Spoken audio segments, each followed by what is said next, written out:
दुख न ईश्वर ने बनाया है न प्रकृति ने बनाया है। दुख बनाया है बेवकूफी के भरे विचारों ने। हाँ, प्रतिकूलताएं प्रकृति से कभी आती है, कभी राज्य से आती है, कभी प्रारब्ध वेग से आती है प्रतिकूलता, लेकिन उसमें दुखी होना न होना अपने हाथ की बात है। इम्प्रेस होना न होना अपने हाथ की बात है। रंग अवधूत महाराज थे, दोपहर के समय जा रहे थे, एमए पढ़े थे, संत बन गए। दाढ़ी बढ़ गई, बाल बढ़ गए, गर्मी का समय था, जिससे चटाइयां बनती ऐसी खजूर की, वो टोपियां भी बनती। वो खजूर के पत्तों की बनी हुई टोपी पहनी, तो दाढ़ी लंबी, बड़े बाल और ऊपर टोपी पहनी। तो कॉलेज से जहां से गुजर रहे थे, वहां के उछलंक लड़कों ने कहा, अरे नाटकनी बहेरी, नाटकनी बहेरी, नाटक की लुगाई, नाटक की लुगाई। रंग अवधूत भी नाचने के, नाटक की लुगाई, नाटक की लुगाई, नाटक की लुगाई, नाटक की। उन्होंने बोला कि हम तो तुमको कहते हैं महाराज नाटक की लुगाई, नाटक की लुगाई। बोले हाँ, हम भी ये मानते हैं, समझते हैं, नाटक की लुगाई, नाटक की लुगाई। अब घोर अपमान तो है, प्रतिकूलता तो है, लेकिन दुखी होना न होना अपने हाथ की बात। स्वामी राम तीर्थ गए अमेरिका में, वो पहले ही सन्यासी होंगे ऐसे, जो नंगे पैर नंगे सिर, एक चदरिया का टुकड़ा ऊपर खुले बदन पर, एक कमर पर। बाग में कुछ उछलंग लड़कों ने उनकी खूब मखौल उड़ाई। रेड मंकी,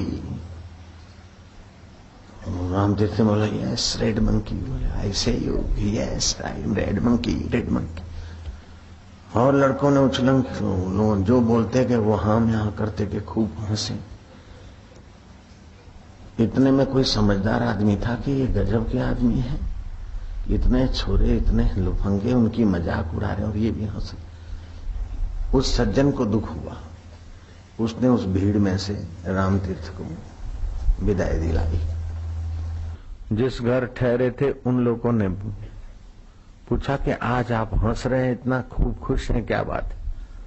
बोले लोगों ने इसका मजा उड़ाया खूब, लोगों ने इसका खूब मजा उड़ाया और मैंने भी आज इसका खूब मजा उड़ाया, उसी मजे में मस्त हूं।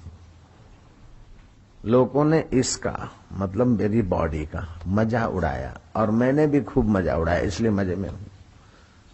बोले इसका मतलब क्या? बोले इसका ये राम तीर्थ का, इस शरीर का नाम है राम तीर्थ।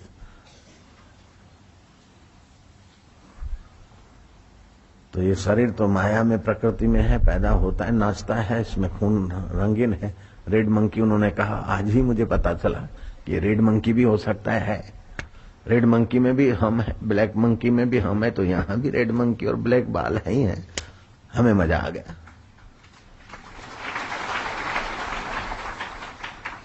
तो दुखी होना न होना अपने हाथ की बात है। परिस्थितियां कैसी भी आए, लेकिन उससे इम्प्रेस होना न होना अपने हाथ की बात है। अरे क्या करे तेरा बेटा, क्या पढ़ा है? बोले आईएएस हो रहा है। ये बेटा की शादी नहीं करे। बोले अभी जरा देख रखा है। लोग भी ऐसे हिप्नोटाइज करते, अरे बेटा बड़ा हो गया शादी नहीं करी, अरे बेटी बड़ी हो गई शादी नहीं, और अपन भी सुकड़ते रहते, अरे नहीं करी तो नहीं करी, करेंगे तो करेंगे, जो होगा देखा जाएगा, इसकी क्या फिक्र करते हो? अब मनुष्य के व्यवहार से और पहरवेश से भी सामने वाले पर बड़ी असर पड़ती है। रानी एलिजाबेथ से एक बुढ़िया मिलने गई अपनी पोती को लेकर। तो उस पोती के जैसे ऑर्डिनरी लड़कियां कपड़ा पहनती है ऐसे पहने हुए थे। तो एलिजाबेथ ने कहा कि ये तो यंग हो गई, जुआन हो गई, इसकी मैरिज क्यों नहीं कर देती?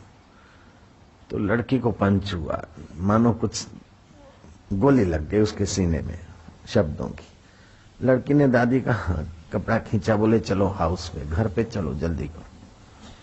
वो घर गई लड़की और लड़की ने उठाई कैंची और बाल सारे काट दिए, सन्यासिनी बन गए। और जो नन्हे कपड़ा पहनती है, सिर को बांधती है, और ड्रेस कर ली, यूनिफॉर्म बना ली।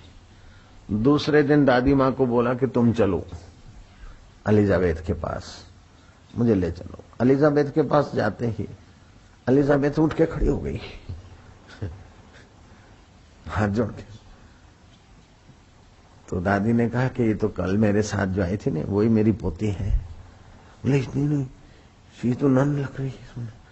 उसने कहा हाँ, मैं नन का वेश तो बनाई हूं, आप ही तो बोल रहे थे कि शादी तो मेरे को शादी करना चाहिए। बोले no no never never no no. तो वस्त्र, आभूषण, आहार, व्यवहार से भी अपनी असर सामने वाले पर पड़ती, और अपना मन कमजोर है तो सामने वाला हमारी मखौल करते। अरे इतना बड़ा बेटा हो गया, बीए पढ़ा, उसकी शादी नहीं हो रही क्या है? इतनी बड़ी बेटी शादी नहीं हो रही क्या? हम कमजोर होते हैं तो ऐसे टोंट मारते लोग, और हम जब मुंह तोड़ जवाब दें अथवा तो उनका सुना अनसुना कर दें तो दुख का तो कोई प्रसंग ही नहीं। हम ऐसे ढलें वैसे ढलें तभी लोग ठीक रहे, समाज में रहना है, ये करना है, वो करना है। इस प्रकार से कितना भी सुकड़ के मर जाओ फिर भी बोलने वाले तो बोलते रहेंगे। ये तो एक घोड़ी और दो सवार जैसी बात है। पिता और पुत्र घोड़ी की लगाम पकड़े लिए जा रहे थे। लोगों ने बोला कितने बेवकूफ हैं, घोड़ी है और पैदल जा रहे हैं। बाप बैठा, आगे कुछ लोगों ने कहा कि हद हो गई। बूढ़े को अभी तक घोड़ी पे बैठने का शौक नहीं गया। लड़का बेचारा चल रहा है, अभी टाइफाइड हुआ उसको, उससे थोड़ा आराम मिला है, अब चल रहा है। लड़का तो बेचारा चल रहा है धीरे धीरे, और बाप घोड़ी पे बैठा है। बड़े शर्म की बात है, बाप उतर गया, लड़का बैठ गया। लोगों ने कहा इतना जवान लड़का और घोड़ी पे बैठा और बाप पैदल है, बड़ा बेशरम छोरा है। ये घोर कलयुग है भाई, छोरा तो बैठा घोड़े पे और बाप चल रहा है। अब क्या करें, दोनों बैठते हैं तो लोग शायद चुप हो जाए, दोनों बैठे तो लोगों ने कहा हद हो गई। इसीलिए तो बारिश नहीं हो रही, इसीलिए तो अकाल पड़ा और महंगाई हो रही है। इतना घोर अनर्थ, एक गूंगा प्राणी बेचारा और उस पर दो पाडे बैठे हैं, हद हो गई। अब क्या वो शरीर को क्या अनशन करके शरीर पतला करें क्या? उन्होंने तो पाडा कह दिया, तो क्या सचमुच आप पाडा है क्या?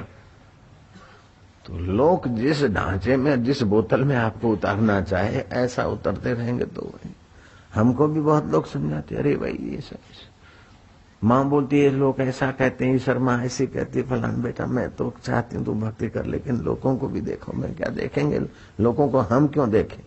हम ऐसे रास्ते कदम रखेंगे दृढ़ता से कि लोग हमको देखने के लिए लाइन लगाए, हम लोगों को क्या देखें।